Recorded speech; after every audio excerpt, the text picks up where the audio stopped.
जय हिंद दोस्तों, मैं नवीन शर्मा आप सभी का स्वागत करता हूं। आशा करता हूं आप सब एकदम अच्छे हैं, एकदम बेहतरीन हैं। एक बार सारे प्यारे दोस्त बताएंगे आप सब कैसे हैं। उम्मीद करेंगे शानदार जबरदस्त होंगे और एक दिन आप जबरदस्त करके भी दिखाएंगे। तो सारे साथियों का स्वागत है। आज हम एक नया टॉपिक शुरू करने जा रहे हैं, ठीक है, जिसका नाम है आपका राज्य व्यवस्था और सरकार के अंग। यानी कि किसी भी राज्य व्यवस्था के कौन से ऑर्गन्स होते हैं पॉलिटी के, और किसी भी गवर्नमेंट के कौन से ऑर्गन्स होते हैं, ये आज हम पढ़ेंगे। और कल जो हमारी बात थोड़ी सी रह गई थी उसको भी पूरा करेंगे। ओके, तो थम्स अप करिए एक बार। आप सब लोग रेडी हैं? कंटिन्यू करते हैं इसको। और आज बहुत अच्छे क्वेश्चंस भी आप लोगों के लिए 14 क्वेश्चंस में लेके आया हूं, जिनकी प्रैक्टिस आपको करके दिखानी है। ओके, हम दोस्त कल जिक्र कर रहे थे संविधान जो है, अगर हम बात करें संकलन के आधार पर कितने प्रकार का होता है। On the basis of compilation how many types of constitution. Answer करेंगे सारे दोस्त। लेखन या संकलन के आधार पर संविधान कितने प्रकार का होता है। आपने जाना था कि संविधान भी दो प्रकार का होता है। कॉन्स्टिट्यूशन या तो रिटन हो सकता है या फिर आपका अनरिटन हो सकता है, ठीक है। लेकिन मेरा आपसे एक क्वेश्चन है, क्या अनरिटन कंप्लीटली अनरिटन होता है? यस और नो। क्या ऐसा संभव है कि संविधान जो अलिखित है, इसका मतलब उसमें कुछ भी ना लिखा गया हो? आप कहेंगे ऐसा संभव नहीं है। बस उसको अलिखित इसलिए कहते हैं क्योंकि उसमें जो अलिखित भाग है, जो अनरिटन पोर्शन है, वो ज्यादा है। इतनी सी बात हमने कल समझी थी। आगे आते हैं, आज की बात पे चर्चा करेंगे। धीरे धीरे धीरे धीरे आंसर करेंगे जरा कुछ कल के। मैंने आपको बताया था जो लिखित संविधान होता है, लिखित संविधान है, वो सबसे छोटा किस देश का है? सबसे छोटा लिखित संविधान किस देश का है? लिखित संविधान हमने बात की थी। जो रिटन कॉन्स्टिट्यूशन है आपका, जो रिटन कॉन्स्टिट्यूशन है, वो सबसे छोटा किस देश का है? On the basis of word, शब्दों के आधार पर। शब्दों के आधार पर मोनाको, कितने शब्द बताए थे मैंने आपको मोनाको के संविधान में? आप कहेंगे भैया 3800 और 14 वर्ड्स आपने बताए थे। फिर हमने बात की थी on the basis of articles, अनुच्छेदों के आधार पर। अनुच्छेदों के आधार पर किस देश का था? यूएस से। कितने मैंने आपको बताए थे आर्टिकल्स? कितने हैं यहाँ पर? 7 आर्टिकल हैं, 7 अनुच्छेद हैं। वर्ड्स की अगर बात करते हैं 7762, यानी कि 7762 वर्ड्स यहाँ पर हैं। अब बात करते हैं, छोटे की चर्चा हम कर चुके थे। लिखित संविधान में अगर हम बात करते हैं, सबसे बड़ा संविधान किसका है? किस देश का है? सबसे बड़ा संविधान, बिगेस्ट कॉन्स्टिट्यूशन किसका है? सबसे बड़ा संविधान। तो हम बोलेंगे सबसे बड़ा संविधान भैया हमने जाना भारत देश का है। अब मेरे प्रश्नों के उत्तर देना। अगर हम बात करें शब्दों के आधार पर, तो शब्दों के आधार पर सबसे बड़ा भी भारत का है, और अनुच्छेदों के आधार पर हम बात करें तब भी सबसे बड़ा भारत का संविधान होगा। भारत के संविधान में कुल शब्द कितने हैं? टोटल वर्ड्स की मैं अगर बात करता हूं, तो आप कहेंगे भैया भारत के संविधान में जो कुल शब्दों की संख्या है वो है आपका 1,17,369 शब्द। 1,17,369 वर्ड्स हैं। अगर मैं बात करूं यहाँ पे कुल अनुच्छेद कितने हैं? कुल अनुच्छेद, मूल संविधान की बात कर रहे हैं हम। टोटल आर्टिकल्स की हम बात करें तो मूल में तो आपका कितने थे? 395। अभी बढ़ के कितने हो चुके हैं? 448। अभी भी एग्जाम्स में पूछा जाता है और 448 को नहीं लेता है। अधिकतम संख्या 395 दिखाता है, तो हम उसी को ठीक मानते हैं। आपको कभी भी इसके लिए साक्ष्य चाहिए, चंडीगढ़ पुलिस इसका साक्ष्य है कि वहां 448 विकल्प में दिया और माना गया है। भारत के संविधान में कुल शब्दों की संख्या कितनी है? ओके, ये क्या हो गया आपका? एट प्रेजेंट हो गया, वर्तमान में अनुच्छेदों की संख्या। तो ये तो बात हुई दोस्त लिखित संविधान की। अगर मैं आपसे कहूं इनमें सबसे पुराना संविधान कौन सा है, बताएंगे तीनों में फटाफट से? तो आप कहेंगे अमेरिका का संविधान सबसे पुराना संविधान है। किस वर्ष में तैयार हुआ था? कल हमने बात की, अमेरिका का 1789 में तैयार हुआ था। एशिया का सबसे पुराना जो कॉन्स्टिट्यूशन है वो कब तैयार हुआ? 1889 में। जापान का मिजी संविधान। सबसे पुराना अलिखित अनरिटन कॉन्स्टिट्यूशन किसका है? वो ब्रिटेन का है। सबसे प्राचीन भी है, सबसे बड़ा अलिखित भी उसको कहा जाता है। मतलब बड़े का तो डिसाइड करना अलिखित में बड़ा मुश्किल है, लेकिन सबसे प्राचीन वो आपका ब्रिटेन का यानी इंग्लैंड का है। इतनी छोटी सी बात क्लियर है। संविधान को किसने इंग्लिश में लिखा था, बताएंगे एक बार? संविधान को किसने अंग्रेजी में लिखा था? प्रेम बिहारी नारायण रायजादा। हिंदी में बसंत कृष्ण वैद। ये भी कल के प्रश्न है, जरा बताएं। इंग्लिश में भारत का संविधान किसने लिखा? प्रेम बिहारी। क्या नाम लिखते थे? संविधान के हर पेज पर बाएं तरफ क्या लिखते थे? प्रेम बिहारी नारायण रायजादा, हिंदी में बसंत कृष्ण बैद। और संविधान को सजाने का काम किसने किया, यानी कि उस पर अलंकरण या एडोर्नमेंट किसने किया, ये मैं आपसे पूछूं। एडोर्नमेंट ऑन कॉन्स्टिट्यूशन, संविधान पर अलंकरण टीम भी थी, ठीक है। लेकिन कभी भी एक नाम आएगा तो किस नाम को चुनेंगे, अगर इनमें से एक नाम पूछा जाता है तो कौन सा, नंदलाल बोस।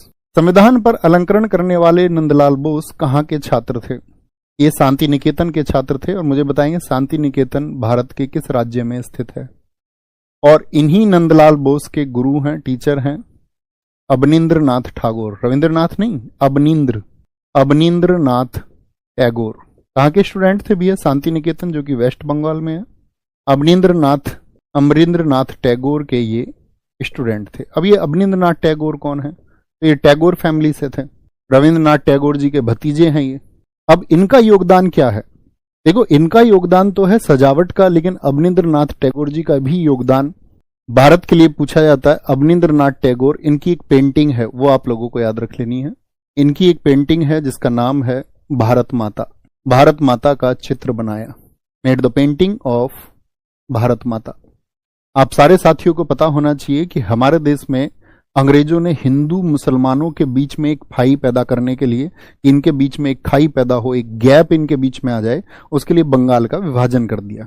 और कितने हिस्से बंगाल के बना दिए थे, 2 हिस्से, पूर्वी बंगाल और पश्चिमी बंगाल, यानी ईस्ट बंगाल और वेस्ट बंगाल।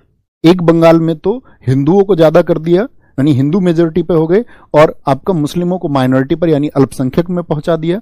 और वहीं दूसरे हिस्से में मुसलमानों को मेजोरिटी पर यानी कि उनको बहुसंख्यक, और हिंदुओं को माइनॉरिटी अर्थात अल्पसंख्यक वर्ग में पहुंचा दिया। इस तरह से कुछ विभाजन किया। तो फिर भी क्या हुआ था, वहां पे एक राखी दिवस मनाया गया था। हिंदू और मुसलमान भाइयों ने एक दूसरे से वादा किया था, एक दूसरे को राखी बांधी थी कि हम कभी अलग नहीं होंगे, हमारा जो आपसी भाईचारा है उसमें कभी भी मतभेद नहीं आएंगे, कोई कॉन्ट्रडिक्शंस नहीं होंगे। लेकिन अंग्रेज अपनी उस चाल में सफल हुए। तो उस समय पर यह पेंटिंग बनी थी भारत माता का चित्र, जिसमें दर्शाया गया था कि भारत एक है, इसका विभाजन ना किया जाए। अवनींद्र नाथ टैगोर जी का ये जो प्रश्न है साथी कि भारत माता का चित्र किसने बनाया, ये अत्यंत महत्वपूर्ण है, बहुत परीक्षाओं में पूछा गया है, बहुत, अगर मैं बात करूं, ठीक है। इनकी एक पेंटिंग और है माई मदर, उससे कंफ्यूज मत हो जाना, दोनों चीजें एक ही हैं, माई मदर भी। संविधान पर अलंकरण की बात हम कर रहे थे, इतनी बात हम करते हुए आगे बढ़ेंगे। आज की बात को हम कंटिन्यू करते हैं, हमारी कल की बातें थी जो अधूरी थी। एक संविधान का कार्य और समझते हैं जिसपे हम आगे कंटिन्यू कर रहे थे। संविधान सरकार के अंगों की सीमाएं तय करता है, यानी कि constitution sets the limit on the powers of organ of government. सरकार के अंगों की सीमाएं तय करता है, मतलब अंगों की जो पावर्स है, मतलब पावर्स को तय करे ना, अंगों की शक्तियों की। त्रुटि चिन्ह लगा लेना, त्रुटि चिन्ह समझते हो ना, जब वाक्य में कुछ लिखने को छूट जाए तो उसके नीचे एक त्रुटि चिन्ह लगाकर उसको ऊपर लिखा जा सकता है। तो हमने एक बात समझी कि संविधान तो हम भैया समझ चुके कि संविधान क्या है। संविधान क्या है, कुछ नियमों परंपराओं का संकलन है। सरकार अभी हम समझेंगे, लेकिन सरकार के अंग क्या है ये सबसे पहले हम समझ लें। सरकार के अंग, यही हमारा आज का टॉपिक भी है। कितने अंग होते हैं सरकार के, कितने दोस्त बता सकते हैं, फटाफट से बताएं। सरकार के अंग, तभी हमारा ये वाक्य पूरा होगा, तभी हमको पता चलेगा कि उनकी शक्तियों की सीमाएं कैसे तय होंगी। ऑर्गन्स ऑफ गवर्नमेंट, तो याद रखना है दोस्त कि सरकार के 3 अंग होते हैं। कितने अंग होते हैं सरकार के, 3 अंग होते हैं। और उन 3 अंगों की यदि हम बात करें, उसमें से पहला अंग होता है विधायिका अर्थात लेजिस्लेचर। दूसरा अंग होता है साथी आपका कार्यपालिका अर्थात एग्जीक्यूटिव। और तीसरा अंग कौन सा होता है, तो कभी भी आपसे परीक्षा में प्रश्न पूछेगा सरकार के कितने अंग होते हैं, तो कितना उत्तर देंगे, 3। तीसरा होता है आपका ज्यूडिशरी। तीनों के कार्य क्या है, विधायिका का कार्य क्या है, इसका वर्क फंक्शन क्या है। विधायिका का कार्य होता है विधि निर्माण का। क्या कार्य करेगा, लॉ मेकिंग। हाँ, किसी भी देश में, अपने देश की बात करते हैं, यहां पर जो लॉ मेकिंग का कार्य होगा वो कौन करेगा, विधायिका। सरकार का वह कौन सा अंग है जो विधि निर्माण का कार्य करता है। सरकार का, या पूछे गवर्नमेंट का कौन सा ऑर्गन है जो लॉ मेकिंग के प्रोसेस को कंप्लीट करता है, तो क्या बोलेंगे भैया, लेजिस्लेचर है, विधायिका है। कार्यपालिका की यदि हम बात करते हैं, कार्यपालिका का क्या कार्य है, विधियों का क्रियान्वयन। जो लॉ बने हैं, विधि किसको बोलते हैं, लॉ को, कानून को। विधियों का क्रियान्वयन। विधियों का क्रियान्वयन से क्या मतलब है? Execution of laws. यानी विधायिका जो होगी, अब जैसे मैं आपसे छोटा सा प्रश्न पूछता हूं, हमारे देश में कानून बनाने का काम कौन करता है? कोई एक नाम बताइए आपके। जैसे राज्य में कानून बनाने का काम करता है विधानमंडल, और केंद्र में कानून बनाने का काम करती है संसद। यानी संसद और विधानमंडल किसका हिस्सा हुए? तो आप कहेंगे भैया विधायिका का। विधियों का क्रियान्वयन, किसी चीज के एग्जीक्यूशन से क्या मतलब होता है कि जो नियम बन चुका है वो नियम अप्लाई भी हो, ये कार्य होगा आपका जो एग्जीक्यूटिव है हमारी। एग्जीक्यूटिव में कौन आएंगे? जैसे कि मान के चलो आपका प्राइम मिनिस्टर है, या स्टेट में कौन है? सीएम है, या सेंट्रल में हम बात करें आपका प्रेसिडेंट है, उसी तरह स्टेट में कौन है? आपका गवर्नर है, अर्थात राज्यपाल है। न्यायपालिका का कार्य क्या है? पहले कार्य समझ लीजिए फिर समझेंगे। न्यायपालिका का कार्य है कानूनों की व्याख्या करना, कि जो कानून बना है वह सही भी है या नहीं है। कानूनों की व्याख्या करना या न्याय प्रदान करना, हम आसान से शब्दों में ये भी बोल सकते हैं। कानूनों की व्याख्या अर्थात क्या बोलेंगे? इंटरप्रिटेशन ऑफ लॉज, और प्रोवाइड जस्टिस, ये भी तो हम कह सकते हैं। अब प्रश्न मेरा आपसे ये है कि सरकार के 3 अंग हैं और उन तीनों अंगों को अलग अलग काम दिया गया है, हां या ना? विधायिका विधि निर्माण करेगी, कार्यपालिका उसको लागू कराएगी, न्यायपालिका ये देखेगी कि वो कानून सही तरीके से बने भी हैं या नहीं, उनकी व्याख्या करेगी, और न्याय प्रदान करने का काम करेगी। ये भी बात आप लिख लीजिए तो आसान रहेगा। न्याय प्रदान करना, तो प्रोवाइड जस्टिस, ये भी इसी का कार्य है। अब इन तीनों के बीच में जो हमने डिस्ट्रीब्यूशन किया है, जो वितरण किया है, इस वितरण को कहते क्या है? एक बड़ा अच्छा सा प्रश्न बनता है, मैं आपको दिखाऊंगा अभी। सरकार के अंगों के बीच में शक्तियों का बंटवारा क्या कहलाता है? ये जो 3 बंटवारे हमने किए, इसको हम क्या कहते हैं? तो इसको छोटा सा कहीं किनारे पे लिखना, ठीक है? ये जो 3 विभाजन हमने किए, इसको बोलते हैं हम सत्ता का क्षैतिज वितरण। क्या कहा जाएगा इसको? ऊर्ध्वाधर वितरण कहेंगे या क्षैतिज? क्या बोलेंगे? सत्ता का क्षैतिज वितरण। यानी कि हम ये कह सकते हैं हॉरिजॉन्टल डिस्ट्रीब्यूशन ऑफ पावर्स। कैसा डिस्ट्रीब्यूशन है बताएंगे? तो भैया ये जब हम बात कर रहे हैं कि ये सत्ता का क्षैतिज वितरण है, तो इसमें क्षैतिज होने का क्या मतलब है? तो क्षैतिज होने का मतलब ही हमारी परिभाषा को तय करेगा कि तीनों को कार्य अलग अलग दिए गए हैं, लेकिन तीनों एक दूसरे पर रोकथाम लगाते हैं, एक दूसरे की सीमाएं तय करेंगे। कैसे? समझे जरा। न्यायपालिका में क्या ऐसा हो सकता है कि जज अपनी मनमानी करे और अपने पद पर भी बना रहे? यानी असंवैधानिक तरीके से अपने निर्णयों को कोई जज सुनाए और अपनी कुर्सी पर भी बना रहे, अपने पद पर भी बना रहे? क्या ऐसा संभव है? थोड़ा सोचिए। आप कहेंगे नहीं भैया, जज यदि असंवैधानिक तरीके से निर्णय दे रहा है तो उसको उसके पद से हटाया जा सकता है। कौन हटाएगा पद से? तो आप कहेंगे ये अधिकार किसके पास है? विधायिका के पास है। तो नियंत्रित हो गई न्यायपालिका की शक्ति। अच्छा, अब मैं आपसे बात करता हूं, विधायिका ने कोई ऐसा नियम बना दिया जो न्यायपालिका को लग रहा है कि विधि संगत नहीं है, यानी कि गैर संवैधानिक है, असंवैधानिक है, कॉन्स्टिट्यूशनल नहीं है, तो क्या न्यायपालिका एक निर्णय सुना करके उस पर रोक लगा सकती है, हां या ना? छोटा सा प्रश्न है, बताएंगे? नहीं भैया, इंपीचमेंट नहीं होता। इंपीचमेंट नहीं होता जजेस के लिए। प्रोसेस लाइक इंपीचमेंट आप बोल सकते हैं। महाभियोग जैसी प्रक्रिया होती है, बिल्कुल लगा सकती है। भाई इतना ही तो समझना था आपको, हाँ या ना? कहने का मतलब है सब एक दूसरे को नियंत्रित कर रहे हैं। विधियों कार्यपालिका में जैसे प्रधानमंत्री है, और प्रधानमंत्री मान के चलिए उन्होंने सरकार बना ली और बहुमत से उनकी सरकार बन गई। अब अगर ऐसा नहीं हो सकता कि बहुमत की सरकार बनी है और वो उस देश को तानाशाही की तरफ और खुद को तानाशाह की तरफ ले जाए, संभव है ना? तो उसके लिए भी फिर यह है कि सरकार को गिराने के लिए नो कॉन्फिडेंस मोशन जैसी चीजें, अविश्वास प्रस्ताव जैसी चीजें, या सदन की प्रक्रिया, यानी कि हम कह सकते हैं विधायिका को तब उस पर भी नियंत्रण का अधिकार है। बात क्लियर है इतनी? आगे चलें, यहां तक की बात समझ गए, आगे आते हैं। मैंने बोला विधायिका में कौन कौन आएंगे, जरा बताएं। 3 विभाजन हमने किए। कैसा विभाजन था ये भैया? ये क्षैतिज वितरण हमने किया था, क्षैतिज वितरण। दूसरा अंग बताइए कौन सा था? दूसरा अंग था हमारा क्या? कार्यपालिका। और तीसरा क्या था हमारा? ज्यूडिशरी, न्यायपालिका। अब इसमें क्या क्या समाहित होगा, इसमें क्या क्या आपका शामिल होता है वो हमको पढ़ना है। तो विधायिका का कार्य समझ गए क्या कार्य है भैया? कानून निर्माण का कार्य है। और कानून निर्माण का कार्य भी दो तरह से होगा, एक केंद्र स्तर पर होगा और एक राज्य स्तर पर। जब बंटवारा दो स्तरों पर हो तो उसको क्या कहते हैं? कल मैंने आपको बताया था, जरा बताएं। संघवाद, फेडरल इसी को कहा जाता है। यानी केंद्र सेंट्रल लेवल पर लॉ मेकिंग कौन करेगा और स्टेट लेवल पर लॉ मेकिंग का कार्य किसका होगा? तो केंद्र स्तर पर कौन होती है लॉ मेकिंग के लिए? भैया संसद होती है। कौन होगी? संसद होगी। और संसद में द्विसदनात्मक व्यवस्था है, दो सदन है। कौन कौन से? राज्यसभा जिसको हम अपर हाउस कहते हैं, और लोकसभा लोअर हाउस, और पॉपुलर हाउस इसको बोलते हैं। क्या बोलते हैं इसको? निम्न सदन भी कहते हैं, क्योंकि इसका चुनाव कोई भी लड़ सकता है। राज्यसभा में पढ़े लिखे लोग होते हैं, चुनिंदा लोग राज्यसभा जा सकते हैं। कहते हैं कि राज्यसभा में पढ़े लिखे लोग ज्यादा जाते हैं, तो इसीलिए उसको अपर हाउस भी कहा जाता है। संसद किस अनुच्छेद में है? आर्टिकल 79। राज्यसभा आर्टिकल 80। और आपका लोअर हाउस किस में है? लोकसभा आर्टिकल 81 में। क्या बोलेंगे इसको? अपर हाउस या उच्च सदन। ये क्या है? लोअर हाउस या निम्न सदन या लोकप्रिय सदन, क्योंकि इसमें जनता के चुने गए लोग जाते हैं। पॉपुलर हाउस भी इसको हम बोलते हैं, पॉपुलर हाउस, लोकप्रिय सदन।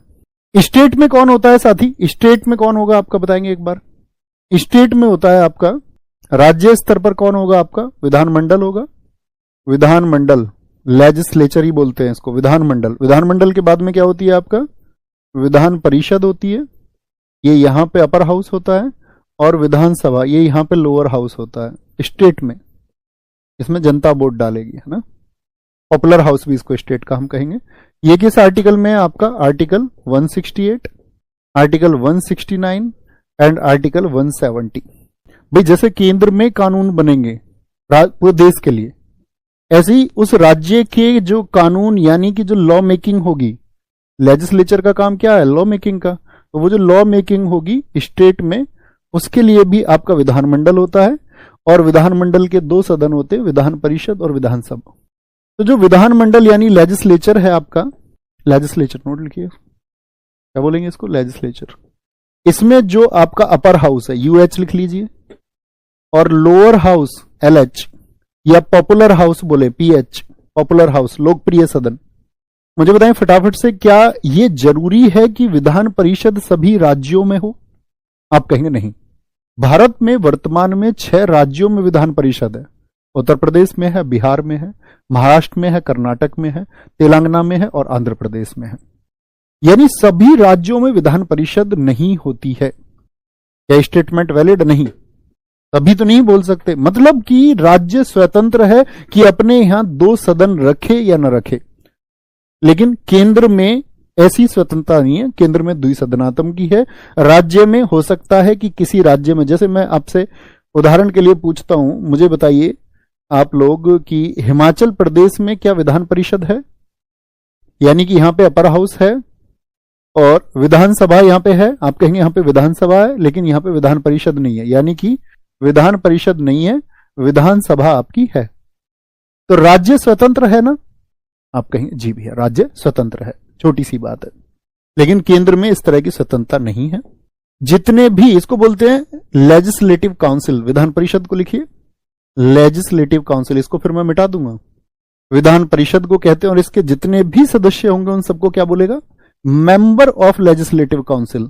अर्थात एमएलसी जितने भी होते हैं वो किसका हिस्सा होते हैं? विधान परिषद का। किसके सदस्य होते हैं? विधान परिषद के। विधानसभा को हम बोलते हैं लेजिस्लेटिव असेंबली, लेजिस्लेटिव असेंबली अर्थात एलए, लॉस एंजलिस नहीं। इसके जितने भी सदस्य होंगे उनको बोलेंगे मेंबर ऑफ लेजिस्लेटिव असेंबली, यानी कि एमएलए। बात समझ गए? यानी एमएलए जनता के द्वारा, यानी कि पॉपुलर हाउस से, यानी कि निम्न सदन के द्वारा चुने जाते हैं। और एमएलसी जो होंगे वो अपर हाउस से चुने जाएंगे। किससे चुने जाएंगे? अपर हाउस से। कार्यपालिका पर आते हैं। कार्यपालिका का क्या काम था? विधियों का क्रियान्वयन। यह भी 2 स्तर पर होगा दोस्त आपका, एक केंद्र स्तर पर, सेंट्रल लेवल पर, और एक आपका स्टेट लेवल पर। केंद्र स्तर पर कौन होते हैं आपका? केंद्र में होते हैं आपका राष्ट्रपति, क्रियान्वयन के लिए प्रेसिडेंट होते हैं, प्रेसिडेंट होंगे, उपराष्ट्रपति होंगे, वाइस प्रेसिडेंट होंगे, पीएम होंगे, देश के प्रधानमंत्री होंगे, और राष्ट्रपति की मदद के लिए क्या होती है? एक काउंसिल ऑफ मिनिस्टर्स होती है, यानी कि एक मंत्री परिषद होगी, मंत्री परिषद होगी। राष्ट्रपति साहब के लिए आर्टिकल क्या है बताएं? आर्टिकल 52। उपराष्ट्रपति की व्याख्या किसमें की गई है? आर्टिकल 63 में। प्रधानमंत्री आर्टिकल 75 का खंड 1 सेक्शन 1, और मंत्री परिषद आर्टिकल 74। किसकी हेल्प के लिए होती है मंत्री परिषद? आगे चल के हम समझेंगे सबको विस्तार से। ऐसे ही अगर दोस्त मैं बात करूं राज्य स्तर पर क्या होंगे, तो राज्य स्तर पर एक तो राज्यपाल होंगे जो राज्य के प्रमुख होंगे, जैसे राष्ट्रपति देश के प्रमुख होते हैं, राज्यपाल होंगे। बताए राज्यपाल किस अनुच्छेद में होते हैं? उपराष्ट्रपति नहीं होंगे, ऐसा उपराज्यपाल जैसी चीज नहीं, यहां पे होंगे फिर आपका राज्य के वास्तविक प्रमुख मुख्यमंत्री, और मुख्यमंत्री और उसमें राज्यपाल की मदद के लिए एक मंत्री परिषद होगी, सलाह के लिए, इसके लिए एडवाइस के लिए, यानी राज्यपाल हैं आपका आर्टिकल 153 में, और मुख्यमंत्री साहब की बात करते हैं 164 में, और मंत्री परिषद किसमें है? आर्टिकल 163 में। न्यायपालिका की बात करते हैं तो न्यायपालिका का क्या काम था? कानूनों की व्याख्या करना और साथ में न्याय प्रदान करना। कितने स्तर की न्यायपालिका है? देखो कभी भी अगर इस तरह का प्रश्न आ जाए भारत में न्यायपालिका कैसी है, तो वो एकीकृत है, इंटीग्रेटेड है, मतलब एक ही सर्वोच्च न्यायालय है हमारे देश में। कैसी न्यायपालिका है हमारे देश की बताएंगे? एकीकृत है, इंटीग्रेटेड है, कभी भी पूछा जाए इंटीग्रेटेड, यानी कि देश में सिर्फ एक ही सर्वोच्च न्यायालय है और उसी के जो निर्णय है वो मान्य है, अन्य न्यायालयों को भी वही मान्य है, अन्य न्यायालयों को भी वही मानना होगा। तो इसमें आपका क्या होता है? सबसे ऊपर होता है सर्वोच्च न्यायालय, अर्थात देश का सुप्रीम कोर्ट। कितने सुप्रीम कोर्ट है देश में? देश में कितने सुप्रीम कोर्ट है? आप बोलेंगे भैया सुप्रीम कोर्ट देश में सिर्फ और सिर्फ एक ही है, जिसके बारे में आर्टिकल 124 में हम पढ़ेंगे। सर्वोच्च न्यायालय से नीचे राज्य स्तर पर क्या होता है? आपका उच्च न्यायालय, हाई कोर्ट। कितने हाई कोर्ट है देश में बताएंगे? हाई कोर्ट, तो आप बोलेंगे आर्टिकल 214। और तीसरा होता है जिला स्तर पर न्यायालय, जिला न्यायालय जिसको हम बोलते हैं डिस्ट्रिक्ट कोर्ट, आर्टिकल 233। अच्छा, आप कभी अपने जिले में गए हैं न्यायालय में, कोर्ट में कभी गए हैं या नहीं? तो आप वहां जाके देखना, उस पर लिखा होता है जिला एवं सत्र न्यायालय, जिला एवं सत्र न्यायालय। सत्र का मतलब क्या होता है? Session court. और सेशन कोर्ट में होता है उन सभी अपराधों के लिए सुनवाई जिनके लिए जेल में सजा का प्रावधान है। भाई सभी अपराधों के लिए जेल नहीं होती ना, दीवानी मामले हुए जैसे, कुछ दीवानी मामलों में जेल ही नहीं होती, तो ऐसे मामलों को बोलते दीवानी, जहां पे जुर्माना भर के काम चल सकता है। लेकिन ऐसे जो आपका संज्ञेय या असंज्ञेय अपराध की कॉग्निजिबल और नॉन कॉग्निजिबल ऑफेंस की कैटेगरी में आते हैं, जिनके लिए जेल जाना पड़ेगा आपको, वो सब सत्र न्यायालय में। तो कभी इस चीज को नोटिस करना वहां जाके, जिला एवं सत्र न्यायालय। ओके, तो इतनी सी बात क्लियर है। हम सब करके बताएंगे कि विधायिका का काम लॉ मेकिंग का है, और लॉ मेकिंग केंद्र स्तर पर करेगी संसद, उसके 2 सदन होंगे। राज्य स्तर पर कोई भी कानून बनना है तो वो विधानमंडल बनाएगा, उसमें 2 सदन तो होते हैं, लेकिन प्रत्येक राज्य में दोनों सदन हो यह आवश्यक नहीं है। प्रत्येक राज्य में दोनों सदन हो यह आवश्यक नहीं है, राज्य की स्वतंत्रता है इसमें। कार्यपालिका केंद्र स्तर पर जब होगी, जब सेंट्रल लेवल पर होगी आपका, तो राष्ट्रपति सबसे प्रमुख व्यक्ति, उपराष्ट्रपति द्वितीय प्रमुख व्यक्ति, प्रधानमंत्री होंगे आपका, और मंत्री परिषद होगी। राज्य में राज्यपाल सबसे प्रमुख व्यक्ति, फिर मुख्यमंत्री, मंत्री परिषद होगी उसकी मदद के लिए, इसकी राज्यपाल की सलाह, राज्यपाल को सलाह देने के लिए। न्यायपालिका का कितना स्तर पर आपका वितरण हमने किया, डिस्ट्रीब्यूशन कितने लेवल्स पर किया है बताएंगे? 3 लेवल पर। कितने लेवल पर? 3, सर्वोच्च न्यायालय, उच्च न्यायालय और जिला न्यायालय। बात क्लियर है इतनी? यहां से आगे बढ़ सकते हैं क्या? हमने क्या बात की कि सरकार के 3 अंग होते हैं, और तीनों क्या होता है? संविधान उन तीनों को जो शक्तियां दी गई हैं उन पर कुछ लिमिट्स इंपोज करता है, कुछ सीमाएं तय करता है, और एक दूसरे को ऐसा ना हो कि कोई एक स्वतंत्र होकर भी पता चले कि सुप्रीम कोर्ट कुछ भी डिसीजंस दे रहा है, पता चले विधायिका तानाशाही की तरफ जा रही है, पता चले कार्यपालिका अपने मनमाने ढंग से कार्य कर रही है, तो उन पर रोक भी लगाई गई है। जैसा अभी रिसेंट में आपने अगर पढ़ा होगा कि सुप्रीम कोर्ट तो अपने डिसीजंस को भी रिव्यू कर सकता है। पता चले पहले वाले जजेस ने कुछ आपका कोई एक जजमेंट सुनाया था, उसमें बाद में परिवर्तन हो सकता है, यानी जुडिशियल रिव्यू जिसको हम कहते हैं। पुराने डिसीजन को पलटा जा सकता है या नहीं।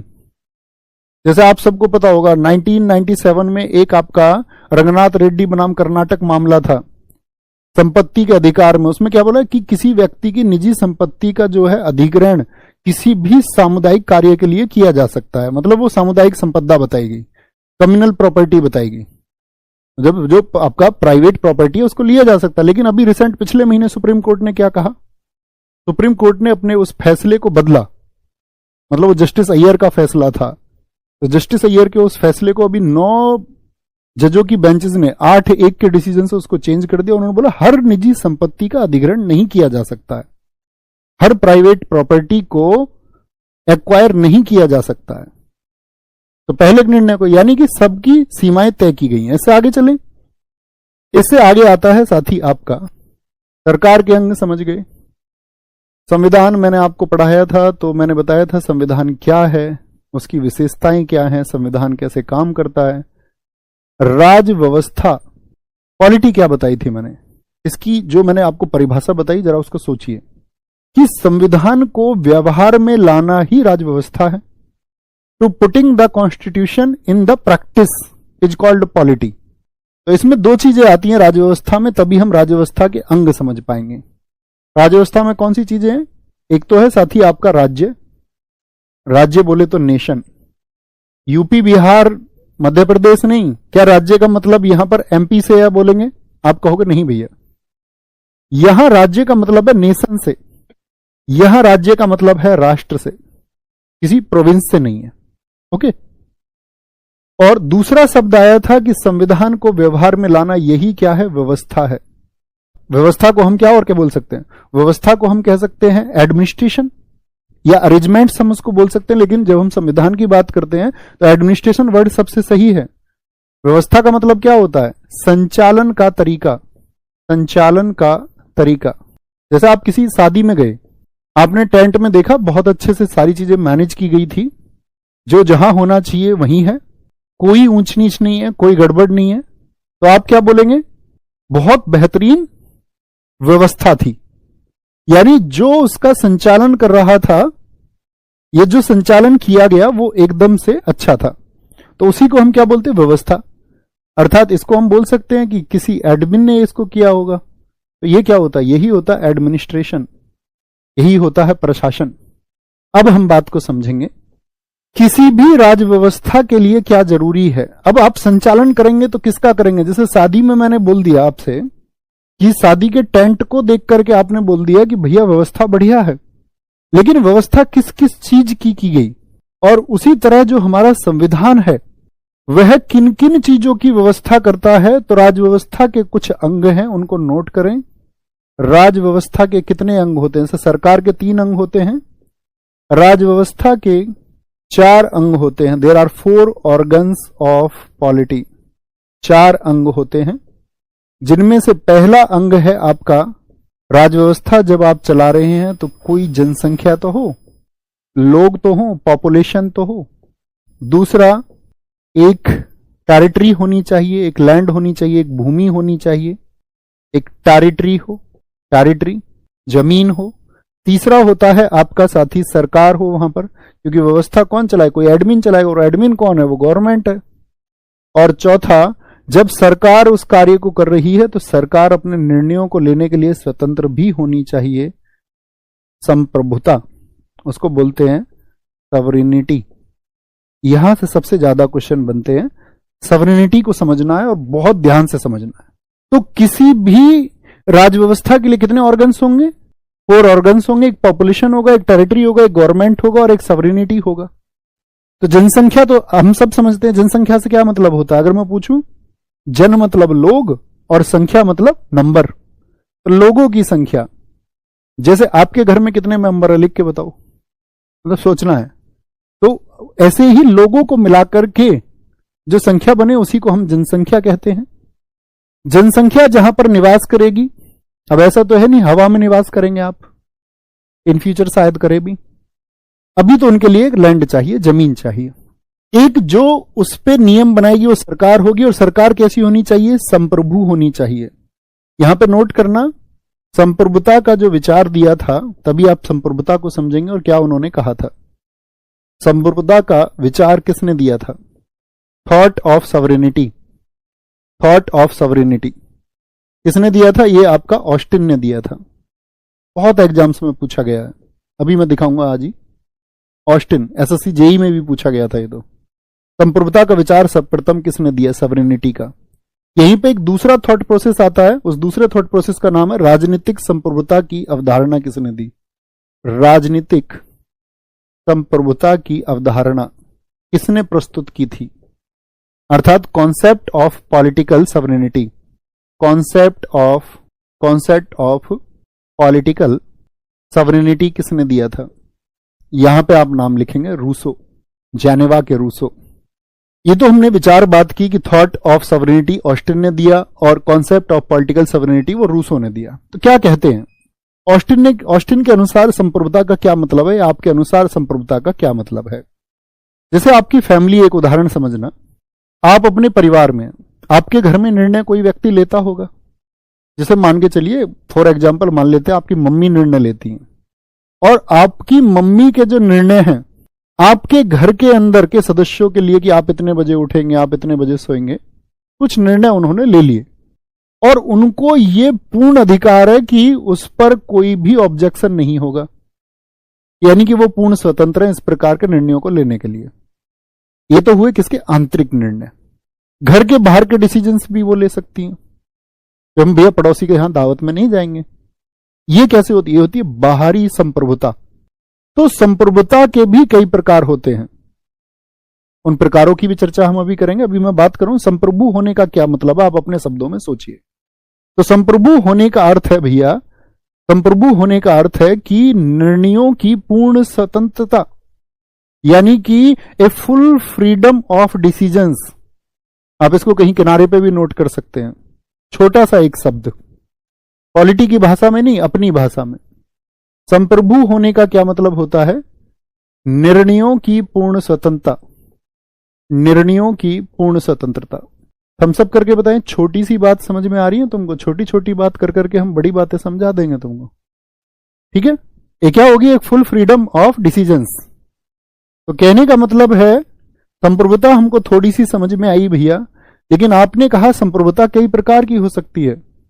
जब हम बात करेंगे संप्रभु होने का, सवरीन होने का, अगर हम किसी को सवरीन बोलेंगे, संप्रभु बोलेंगे, जैसे हमारी प्रस्तावना में भी हमारा देश को संप्रभु बताया गया है, वहां पर ये सारी चीजें मैं आपसे जानना चाहूंगा। तो संप्रभु होने का मतलब होता है कि संप्रभु हम आंतरिक भी हो सकते हैं, जैसे मैंने बताया मम्मी घर के लिए, आंतरिक मामलों में, इंटरनल अफेयर्स, आंतरिक संप्रभु अर्थात इनर सवरीन। इनर सवरीन, इनर सवरीन हमारे देश में कौन है बताएंगे? आंतरिक संप्रभु हमारे देश में कौन है? ठीक है, तो हम सभी हैं, हमारी सरकार है। हमारी सरकार देश के अंदर, यानी देश के अंदर कोई भी डिसीजन ले सकती है, मतलब जनता के हितों का ध्यान रखना है। नहीं तो फिर मैंने बताया अभी सुप्रीम कोर्ट क्या करेगा? उस पर लगाम कसेगा। अभी हमने बताया था कि सरकार के जो तीनों अंग एक दूसरे के लिए क्या करेंगे? आपका उन पर लगाम कसेंगे, उन पर बाउंडेशंस फिर लगाएंगे कि ये संवैधानिक नहीं है। तो देश के अंदर आंतरिक संप्रभु होने का मतलब है, जब हम कभी भी आंतरिक संप्रभु बात करेंगे तो इसका मतलब हम देश की टेरिटरी के अंदर की बात कर रहे हैं। अगर मैं कभी बात करूं बाहरी संप्रभु, तो बाहरी संप्रभुता का क्या मतलब होता है, या हम बात करें आपसे आउटर सवरीन होने का क्या अर्थ होता है? तो क्या हम देश की, सोचें जरा तो आप सोच पाएंगे। आउटर सवरीन होने का मतलब है हम देश के बाहर बात कर रहे हैं। अगर देश के बाहर के निर्णय लेने की बात है तो हमारा देश आउटर सवरीन है या नहीं है? आप कहेंगे हम अपने देश से संबंधित जो बाहरी डिसीजन है वो ले सकते हैं, जो हमारे देश के मामला। वैसे थोड़ी हम ये बोलेंगे अमेरिका में चुनाव इस तरह से होने चाहिए, वो अमेरिका का मामला हो गया। अपने देश के मामले में, मतलब अपनी कंट्री के अफेयर्स के मामले में हम बाहरी संप्रभु भी हैं। तीसरा क्या बोलेंगे? नॉमिनल, यानी कि नाम मात्र का संप्रभु भी होता है, नाम मात्र की संप्रभुता भी होती है। नाम मात्र संप्रभु होने का मतलब कौन है? यहां इसके लिए चौथा टर्म आपको समझना पड़ेगा कि वास्तविक संप्रभु भी होता है। अब समझ पाओगे, रियल सवरीन और नॉमिनल सवरीन। तो हमारे देश में नाम मात्र की शक्तियां किसके पास में है बताना, प्रेसिडेंट और पीएम। या मैं आपसे पूछूं रियल सवरीन कौन है, रियल सवरीन कौन है, यानी वास्तविक संप्रभु कौन है। तो वास्तविक शक्ति किसके पास में भैया, पीएम के पास में, प्राइम मिनिस्टर। नॉमिनल कौन है हमारे देश में, प्रेसिडेंट अर्थात राष्ट्रपति है। पांचवी इसी में संप्रभुता होती है आपका लोकप्रिय, लोकप्रिय संप्रभु होना, अर्थात पॉपुलर सवरीन। पॉपुलर सवरीन किसको कहा जाता है, हमारे देश के मामले में जब हम कभी भी बात करेंगे तो पॉपुलर सवरेनिटी वो होगी भारत की जनता के पास में, भारत की जनता। जनता, बहुत अच्छा आंसर किया सारे दोस्तों ने, जनता जनता जनता, वेरी गुड। और छठे प्रकार के संप्रभु होने का मतलब होता है कानूनी संप्रभु। कौन है हमारे देश में, कानूनी संप्रभुता, यानी पूर्ण निर्णय, क्या बोलेंगे आपका, जो आपका डिसीजन ले सकता है, जो कानूनी रूप से संप्रभु हो सकता है, वो कौन है। लीगली सवरेनिटी किसके पास होती है, या लीगल सवरीन कौन होता है, तो आप बोलेंगे लीगल सवरीन होता है आपका कौन, हमारे देश का संविधान। भाई सुप्रीम कोर्ट से भी ऊपर है ना, कोर्ट नहीं, कोर्ट से भी ऊपर कुछ है, कोर्ट से ऊपर कौन है, संविधान, कॉन्स्टिट्यूशन। संविधान सर्वोच्च है, इसीलिए क्या बोलेंगे, ऐसे नहीं आप विकल्प दे देगा आपको कौन सर्वोच्च है, सुप्रीम कोर्ट या संविधान, तो क्या बोलेंगे, संविधान सर्वोच्च है। संविधान के दायरों में रहकर ही सुप्रीम कोर्ट को भी डिसीजंस देने हैं। इंटरनल क्या बोलेंगे, इंटरनल मामलों पे हम अपने पे, कोई कंट्री संप्रभु है हमारा देश, जी हाँ। बाहरी मामलों पर संप्रभु, उसको बोलते हैं आउटर सवरीन। नाम मात्र की संप्रभुता देश में किसके पास, राष्ट्रपति के पास। वास्तविक संप्रभुता किसके पास में, पीएम के पास में डिसीजन लेने की। लोकप्रिय कौन है, भारत की जनता। और कानूनी कौन है, आपका संविधान, उसी के दायरों में। अब जितना हमने पढ़ा वो आपने ध्यान से सुना था, लिख के बताओ यस, क्योंकि आज का हमारा टॉपिक ये छोटा सा ही टॉपिक था, और किसी किसी दिन जब टॉपिक बड़ा हो तो उसमें भी कोऑपरेट करना है, क्योंकि हमको टॉपिक एक एक दिन में खत्म करना है, उसको दूसरे दिन के लिए नहीं छोड़ना है। ये कोऑपरेट करेंगे हमेशा तो किसी एक टॉपिक आएगा। क्या हमने आज डिस्कशन किया था पहले वो दिखा दूं आपको एक बार, फिर और मजा आएगा आंसर देने में। फिर आपसे 13-14 क्वेश्चन मुझे पूछने जो एग्जाम्स में पूछे गए अलग अलग। संविधान सरकार के अंगों की सीमाएं तय करता है। अंग कौन कौन से होते हैं, बोले जरा फटाफट से देखते हो। विधायिका, कार्यपालिका, न्यायपालिका। विधायिका का कार्य विधि निर्माण, कार्यपालिका का काम विधियों का एग्जीक्यूशन, लॉ को, जो लॉ बना है, जो लॉ बन चुका है उसका एग्जीक्यूशन कैसे होगा। न्यायपालिका कानूनों की व्याख्या करेगी कि जो बने कानून है वो सही भी हैं, जनता के हितों को पूरा करने वाले हैं या नहीं है। विधायिका और कार्यपालिका, मैंने आपको बताया कि जो लॉ मेकिंग है वो 2 लेवल पर होती है, सेंट्रल और स्टेट। सेंट्रल लेवल पर आपका संसद के अंग, यहां पर विधानमंडल। केंद्र स्तर पर एग्जीक्यूटिव में उन कार्यों को क्रियान्वयन के लिए राष्ट्रपति, उपराष्ट्रपति, प्रधानमंत्री होंगे। राज्य स्तर पर राज्यपाल, मुख्यमंत्री और मंत्रिपरिषद होंगी। न्यायपालिका के 3 स्तर हमने पढ़े, ठीक है। आगे आएंगे। क्या भैया संविधान को बदला जा सकता है? नहीं, बदला क्या जा सकता है, आप इतनी इस बात पर तो बड़ी बहस चलती है। संविधान में संशोधन आप नहीं सुनते हैं। संशोधन का मतलब ही क्या होता है, आप काले कपड़े पहनने के शौकीन थे, मैंने आपकी शर्ट बदल के व्हाइट कर दी तो ये संशोधन हुआ। संविधान में संशोधन नहीं हुआ है, आपके निजी जीवन में एक संशोधन हुआ। उसी तरह संविधान में कितने संशोधन आज तक हो चुके हैं, तो बदला तो पहले ही जा चुका है बहुत बार, विभिन्न सभी सरकारों ने बदला है उसको, ऐसा तो है नहीं। बताएं कुल कितने संशोधन आज तक संविधान में हो चुके हैं, तो उतनी बार वो बदलाव हुए हैं ना, ऐसा नहीं कि पूर्णतः उसको बदले।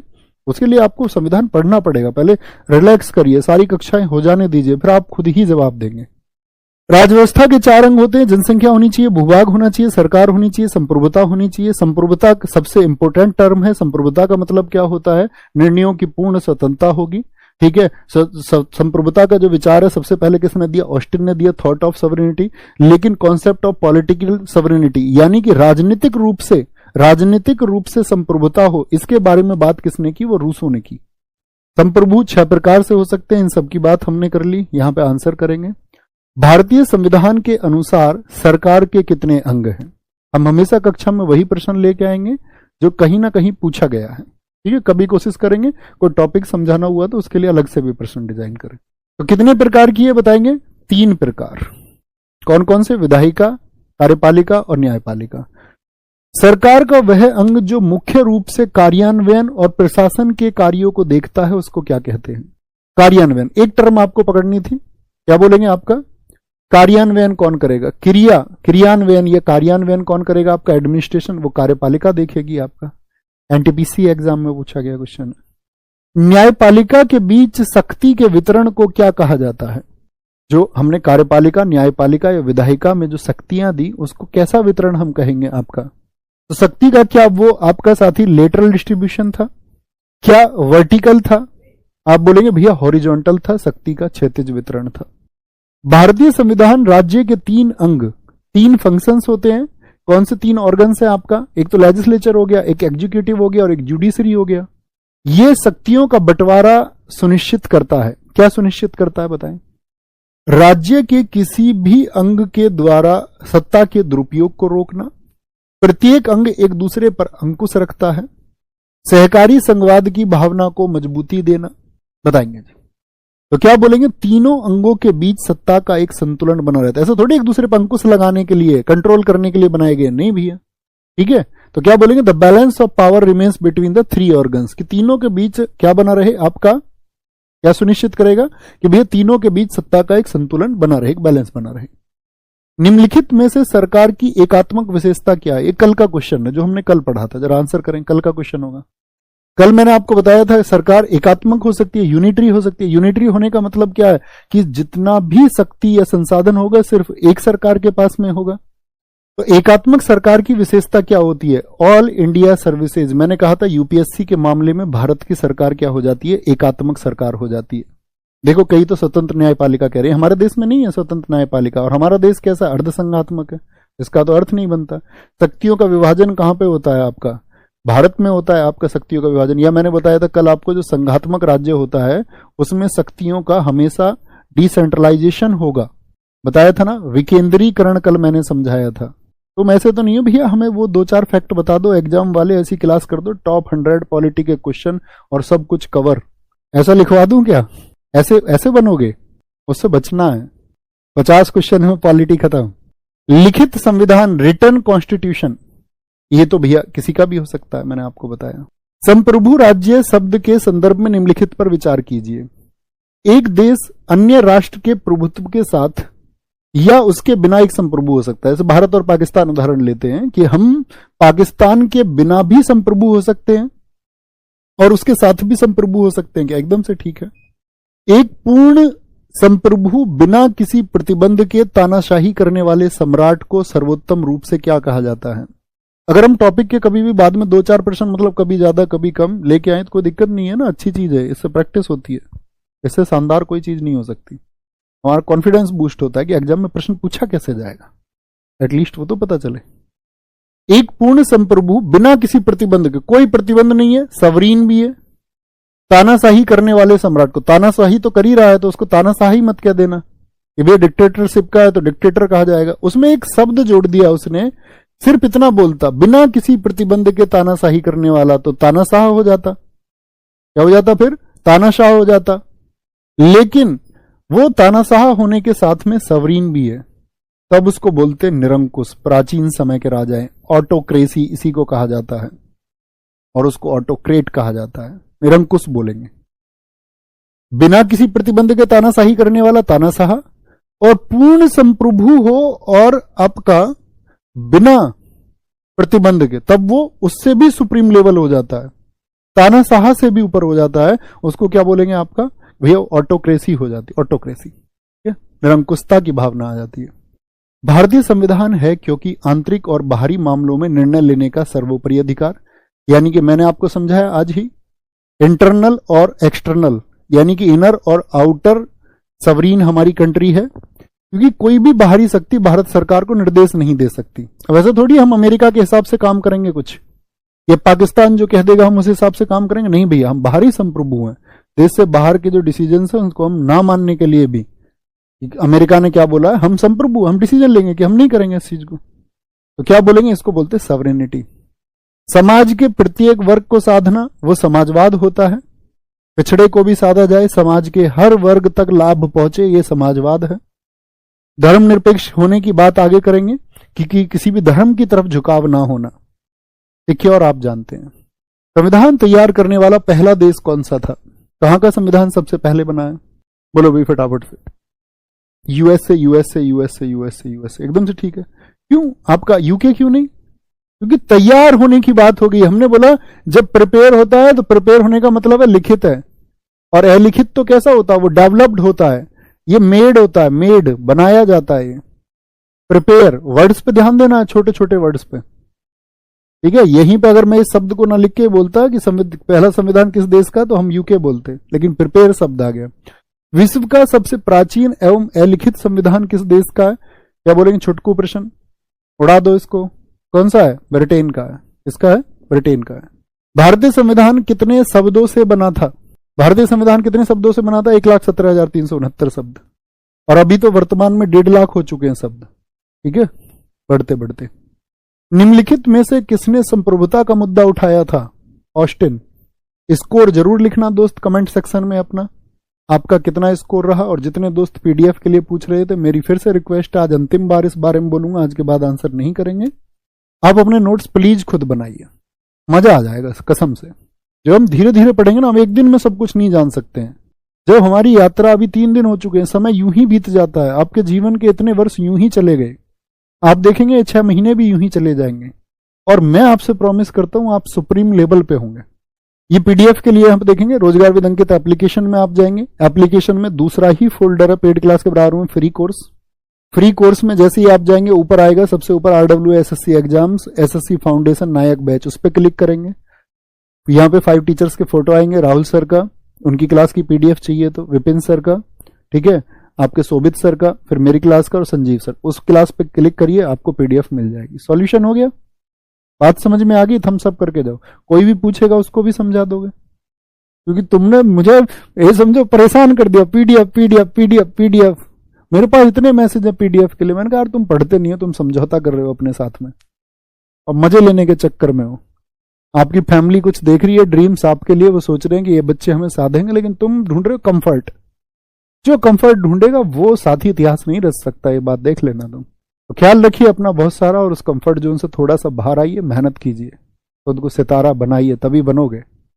नमस्ते, कल मिलेंगे नेक्स्ट टॉपिक के साथ में। और नेक्स्ट टॉपिक कल हमारा होगा भारत के संवैधानिक विकास को धीरे धीरे हम पढ़ेंगे। ईस्ट इंडिया कंपनी कैसे बनी थी, भारत के संवैधानिक विकास में उसका क्या रोल है। उसके बाद में 1773 के रेगुलेटिंग एक्ट से होते हुए 1935 के अधिनियम के बाद में भारत स्वतंत्रता अधिनियम तक आएंगे। फिर हम उसके बाद में पढ़ेंगे संविधान सभा को, संविधान सभा की मांग कैसे उठी थी, संविधान सभा बनाने वाले, संविधान सभा में कौन कौन लोग थे, क्या परेशानियां उनके सामने थी, क्या टारगेट्स थे, ठीक है। और फिर आप जानते हैं, फिर जनरली हमारी सारी चीजें शुरू हो जाएगी। थैंक यू, नमस्ते।